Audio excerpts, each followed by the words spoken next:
नमस्ते। मैं हूं पूनम गौड़ और आप देख रहे हैं oneworldnews.com की प्रस्तुति उन ग्रहों की बातें। आज के प्रोग्राम में बताऊंगी आज का पंचांग, हर राशि का राशिफल, कहानी किस्से में सुनाऊंगी इंदिरा एकादशी की कहानी और आखिर तक मेरे साथ जुड़े रहिएगा। जिनका जन्मदिन है उनका वर्षफल बताऊंगी और साथ में साल भर के उपाय भी। शुरू करते हैं आज के पंचांग से। आज बुधवार 17 सितंबर 2025 है। आश्विन का महीना चल रहा है। कृष्ण पक्ष की एकादशी तिथि रहेगी रात्रि 11:39 तक और उसके बाद में द्वादशी। पुनर्वसु नक्षत्र रहेगा प्रातः 6:26 तक और उसके बाद में पुष्य। परिग योग रहेगा रात्रि 10:55 तक और उसके बाद में शिव योग। 1.5 घंटे के लिए राहु काल रहेगा दोपहर 12 बजे से 1:30 बजे तक। दिशा शूल रहेगा उत्तर। आज एकादशी का श्राद्ध है। आज विश्वकर्मा पूजा है। इंदिरा एकादशी है। आज कहानी किस्से में इंदिरा एकादशी की कहानी सुनाऊंगी। बात करते हैं राशिफल की। मैं यहाँ बता देती हूँ कि मैं राशिफल चंद्र राशि से या नाम अक्षर से बताती हूँ। शुरू करते हैं मेष राशि से। आज का दिन कामकाज में तेजी लाएगा। अचानक कोई रुका हुआ कार्य पूरा हो सकता है। प्रेम संबंधों में सकारात्मकता आएगी। स्वास्थ्य सामान्य रहेगा। गुप्त आमदनी के योग बन रहे हैं। बड़े ओहदे की नौकरी ढूंढ रहे जातकों को सफलता पाने के लिए कड़ी मेहनत करनी पड़ेगी। जो लोग ब्याज को इन्वेस्ट करना चाह रहे हैं उनके लिए आज का दिन अच्छा रहेगा। वृषभ राशि। परिवार में आनंद का वातावरण रहेगा। आर्थिक स्थिति में सुधार होगा।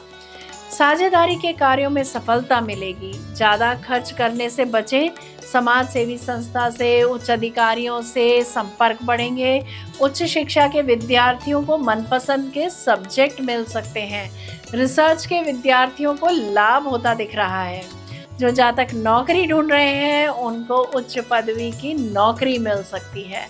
यश व मान सम्मान मिलता दिख रहा है। मिथुन राशि। आज कार्य क्षेत्र में बदलाव रह सकता है पर बुद्धिमत्ता से हल निकल आएगा।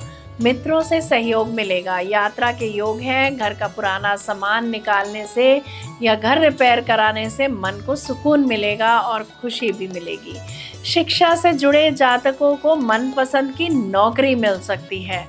आयात निर्यात से जुड़े लोगों को लाभ होता दिख रहा है। कर्क राशि। आज का दिन रचनात्मक कार्यों के लिए श्रेष्ठ है। पारिवारिक सहयोग मिलेगा। आर्थिक लाभ की संभावना है। मन थोड़ा भावुक रहेगा। किसी समाज सेवी संस्था में अपनी सेवा दे सकते हैं। सरकारी अफसरों से जान पहचान बढ़ेगी। जो तलाकशुदा जातक दूसरा विवाह करना चाह रहे हैं उनकी मनोकामना पूरी हो सकती है। जो जातक प्रॉपर्टी बेचना चाह रहे हैं उनको यही सलाह दी जाती है कि वे अभी के लिए इसे टाल दें। धोखा हो सकता है। विदेश से जुड़े कार्यों में टेंशन मिल सकती है। बात करते हैं सिंह राशि की। आपकी नेतृत्व क्षमता उभरेगी। नए प्रोजेक्ट की शुरुआत के लिए समय अच्छा रहेगा। जीवन साथी के साथ तालमेल अच्छा रहेगा। अगर कोई रोग सता रहा है तो जल्द से जल्द डॉक्टर को कंसल्ट करें। खान पान का ख्याल रखें। समाज सेवी संस्था में गैर कानूनी कार्य करने से बचें। कन्या राशि। कामकाज में रुकावटें आ सकती हैं। धैर्य बनाए रखें। आर्थिक मामलों में सोच समझकर निर्णय लें। सेहत पर ध्यान दें। प्रेम प्रसंग बढ़ेंगे। कला व खेल में रुचि बढ़ेगी। ज्योतिषियों, पुजारियों, डॉक्टर्स, लॉयर्स, फाइनेंसियर्स के लिए दिन अच्छा जाएगा। तुला राशि। आज आपको भाग्य का साथ मिलेगा। पुराने मित्र से मिलना संभव है। प्रेम संबंध प्रगाढ़ होंगे। आर्थिक लाभ का योग है। प्रॉपर्टी संबंधित कार्य आज आप निपटा सकते हैं। शेयर मार्केट से जुड़े लोगों के लिए, कथावाचकों के लिए, लेखकों के लिए दिन अच्छा रहेगा। किसी धार्मिक अनुष्ठान में हिस्सा ले सकते हैं आप। वृश्चिक राशि। घर और ऑफिस दोनों जगह जिम्मेदारी बढ़ सकती है। भावनात्मक मामलों में संयम रखें। जमीन जायदाद संबंधी लाभ संभव है। जो जातक अपनी पुस्तक या लेख छापना चाह रहे हैं उनकी मनोकामना पूरी होगी। ट्रांसफर ऑर्डर में बदलाव आ सकता है। विद्यार्थी किसी कला संबंधित कोर्स में एडमिशन ले सकते हैं या कोई सेमिनार अटेंड कर सकते हैं। धनु राशि, आज का दिन साहस और जोश से भरपूर रहेगा।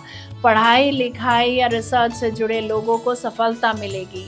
यात्राएं शुभ होंगी। महंगी काम की वस्तुएं या गोल्ड खरीद सकते हैं। प्रॉपर्टी खरीदने का मन बना सकते हैं। आप कुछ ऐसी चीजें खरीद सकते हैं जो आप आने वाले समय के लिए उठा कर रख देंगे। ट्रांसफर ऑर्डर स्थगित हो सकते हैं। बात करते हैं मकर राशि की। आज आपको पैसों का खास ध्यान रखना होगा। किसी पर अंधा विश्वास न करें। परिवार में सामंजस्य बना रहेगा। मन की इच्छाएं आज पूरी होती दिख रही हैं। लेखकों के कौशल में वृद्धि होगी। कहीं से कमीशन चेक मिल सकता है। कुंभ राशि, आज नए रिश्ते और नए काम की शुरुआत के योग हैं। जीवन साथी के साथ तालमेल अच्छा रहेगा। भाग्य मजबूत रहेगा। गुप्त गतिविधियों से लाभ होता दिख रहा है। कोई वस्तुएं मिल सकती हैं। परिवार से, कुटुंब से पुनः मिलन होता दिख रहा है। धन कैसे बनाया जाए इस पर विचार कर सकते हैं आप। अपनी खुद की आय शुरू होने से मन प्रफुल्लित रहेगा। मीन राशि की बात करते हैं। आज का दिन आध्यात्मिक उन्नति के लिए श्रेष्ठ है। कार्य क्षेत्र में सम्मान मिलेगा। धन लाभ के साथ मानसिक शांति भी बनी रहेगी। अपने इष्ट व गुरु से जुड़े लाभ होगा। भाग्य साथ दे रहा है। गुप्त गतिविधियों से समस्या आ सकती है। लालच और स्वार्थ छोड़कर कार्य करने से लाभ होगा। ये था राशि का राशिफल। बात करते हैं कहानी किस्से की। युधिष्ठिर ने पूछा, हे मधुसूदन, कृपा करके मुझे यह बताइए कि आश्विन के कृष्ण पक्ष में कौन सी एकादशी होती है। भगवान श्री कृष्ण बोले, राजन, आश्विन मास के कृष्ण पक्ष में इंदिरा नाम की एकादशी होती है। उसके व्रत के प्रभाव से बड़े बड़े पापों का नाश हो जाता है। नीच योनि में पड़े हुए पितरों को भी यह एकादशी सद्गति देने वाली है। राजन, पूर्व काल की बात है। सतयुग में इंद्रसेन नाम से विख्यात एक राजकुमार थे जो महिष्मतीपुरी के राजा होकर धर्म पूर्वक प्रजा का पालन करते थे। उनका यश सब ओर फैल चुका था। राजा इंद्रसेन भगवान विष्णु की भक्ति में तत्पर हो गोविंद के मोक्षदायक नामों का जप करते हुए समय व्यतीत करते थे और विधि पूर्वक अध्यात्म तत्व के चिंतन में संलग्न रहते थे। एक दिन राजा राजसभा में सुखपूर्वक बैठे हुए थे। इतने में ही देवर्षि नारद आकाश से उतरकर वहां आ पहुंचे। उन्हें आया हुआ देख राजा हाथ जोड़कर खड़े हो गए और विधि पूर्वक पूजन करके उन्हें आसन पर बिठाया। इसके बाद वे इस प्रकार बोले, मुनि श्रेष्ठ, आपकी कृपा से मेरी सर्वथा कुशल है। आज आपके दर्शन से मेरी संपूर्ण यज्ञ क्रियाएं सफल हो गई। देवर्षि अपने आगमन का कारण बताकर मुझ पर कृपा करें। नारद जी ने कहा, नृपश्रेष्ठ सुनो, मेरी बात तुम्हें आश्चर्य में डालने वाली है।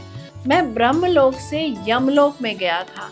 वहाँ एक श्रेष्ठ आसन पर बैठा और यमराज ने भक्ति पूर्वक मेरी पूजा की।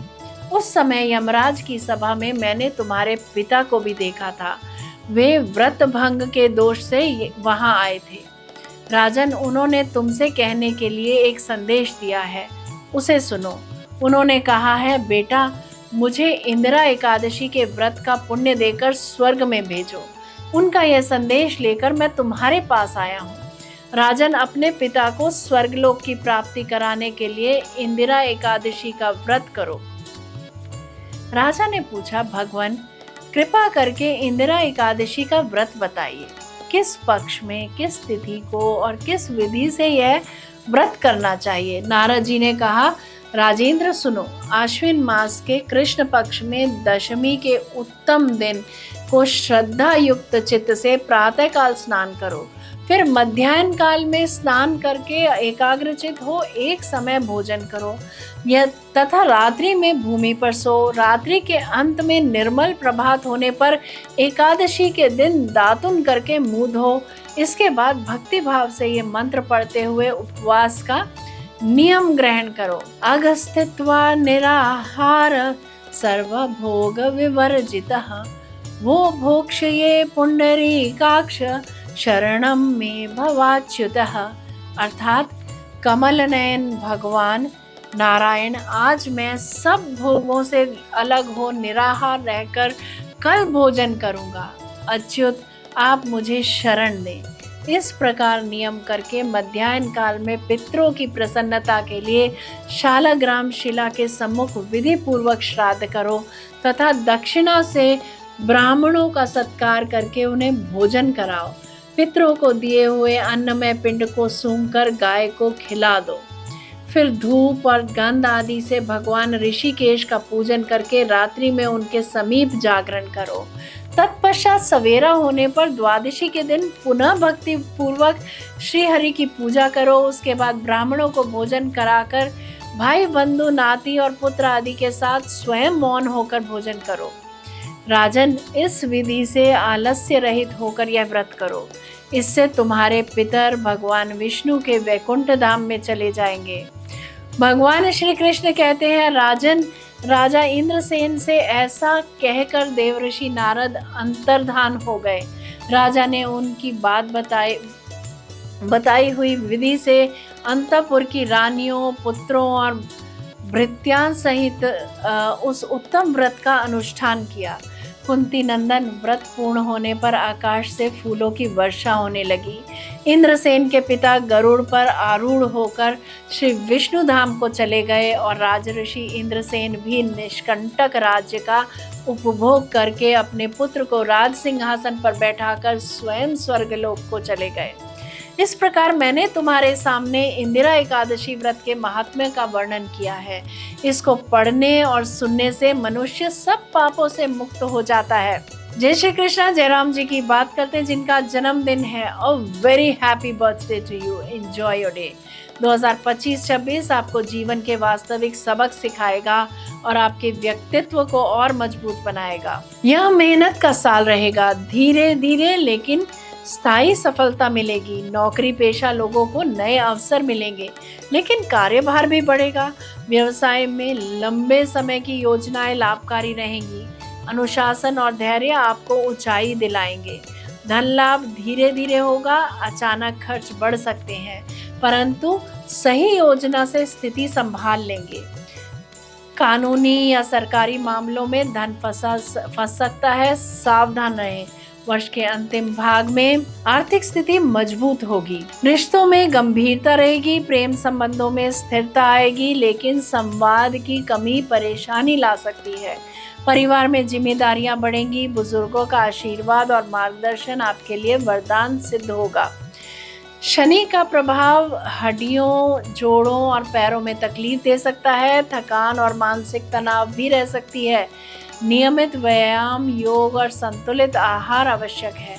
विद्यार्थियों के लिए यह वर्ष धैर्य और मेहनत का रहेगा। प्रतियोगी परीक्षा और उच्च शिक्षा में धीरे धीरे सफलता मिलेगी। लॉ, रिसर्च, इंजीनियरिंग और प्रशासनिक क्षेत्र से जुड़े छात्रों को फायदा होगा। बात करते हैं आपके साल भर के उपायों की। प्रतिदिन सुबह ओम शम शनिश्चराय नमः का 1 माला जप करें। शनिवार को तिल का तेल, उड़द और लोहे का दान करें। काले वस्त्र धारण करने से बचें, विशेषकर शुभ कार्यों में। श्रमिकों और गरीबों की सेवा करें। यदि आपको मेरा ये प्रोग्राम पसंद आया है तो इसे लाइक, शेयर, सब्सक्राइब करें। बेल का आइकॉन जरूर दबाएं और कल फिर मेरे साथ जुड़िएगा oneworldnews.com की प्रस्तुति उन ग्रहों की बातें में। नमस्ते।